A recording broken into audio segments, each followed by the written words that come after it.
ইয়া রাব্বাল আলামিন। আল্লাহ, তুমি না কোরআনে বলেছো বান্দা যতই গুনাহ করবে আমার কাছে তাওবা করলে আমি তোমারে মাফ করে দেব।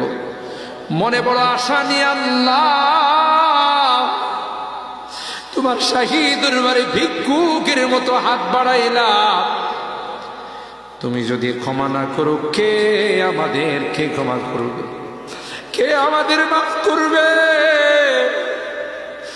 ভিক্ষুকে একজনের কাছে ভিক্ষা না পেলে আরেকজনের কাছে পায়।